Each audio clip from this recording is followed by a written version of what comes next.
தமிழக வெற்றி கழகத்தோட மாநாடு தேதி இப்ப மாத்தப்பட்டிருக்கு. செப்டம்பர் 23ஆம் தேதி மாநாடு நடக்கும் அப்படிங்கிற மாதிரி எல்லாருமே எதிர்பார்த்தோம். ஆனா ஆளும் கட்சியோட சதி வேலையால அந்த தேதியில மாநாட்டை நடத்த முடியாத ஒரு சூழல் இப்ப ஏற்பட்டிருக்கு. சோ அக்டோபர் 15ஆம் தேதி மாநாட்டை நடத்தலாம் அப்படிங்கிற ஒரு ஐடியால இப்ப தமிழக வெற்றி கழகம் இருக்காங்க. இதுக்கும் என்னென்ன பிரச்சனைகள் திமுக கொடுக்க போறாங்க அப்படின்ட்டு தெரியல.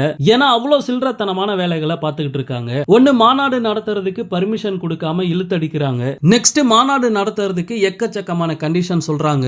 இதுக்கு முன்னாடி தமிழ்நாட்டில் எத்தனையோ கட்சிகள் மாநாடு நடத்திருக்கு. சோ அந்த கட்சிகளுக்கு சொல்லப்படாத கட்டுப்பாடுகள் தமிழக வெற்றி கழகத்துக்கு சொல்றாங்க அப்படின்னா தளபதியை பார்த்து ஆளும் கட்சி எவ்வளவு பயப்படுறாங்க அப்படிங்கிறது நல்லாவே தெரியுது. பட் தளபதி பாத்தீங்கன்னா பயங்கர கான்பிடண்டா இருக்காராம். யார் என்ன வேணாலும் செய்யட்டும், ஒரு கை பாத்தரலாம் அப்படிங்கிற ஒரு எண்ணத்துல தான் தளபதி இருக்காராம். இந்த மாதிரியான பிரச்சனைகள் எல்லாமே வரும் அப்படின்னு தெரிஞ்சுதான் தளபதி அரசியலுக்குள்ள வந்திருக்காரு. சோ இப்படி பூச்சாண்டி காட்டி தளபதியை பயப்பட வச்சிடலாம் அப்படின்ட்டு திமுக ஒரு தப்பு கணக்கு போட்டிருக்கு. ஆனா இதுக்கெல்லாம் அசரக்கூடிய ஆள் தளபதி கிடையாது. சோ ஆளும் கட்சி உங்களால முடிஞ்ச வரைக்கும் உங்களோட பவரை யூஸ் பண்ணி என்னென்னலாம் பண்ண முடியுமோ பண்ணுங்க. நீங்க எவ்வளவுக்கு எவ்வளவு தளபதியை சீன்றீங்களோ அது பின்னாடி உங்களுக்கு தான் பிரச்சனையா வரப்போகுது. இப்பவே தளபதிக்கு மக்கள் மத்தியில ஒரு பெரிய வரவேற்பு இருக்கு.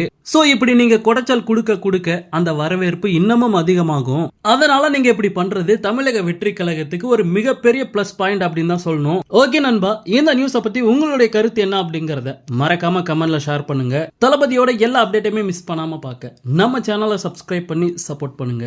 தேங்க்யூ.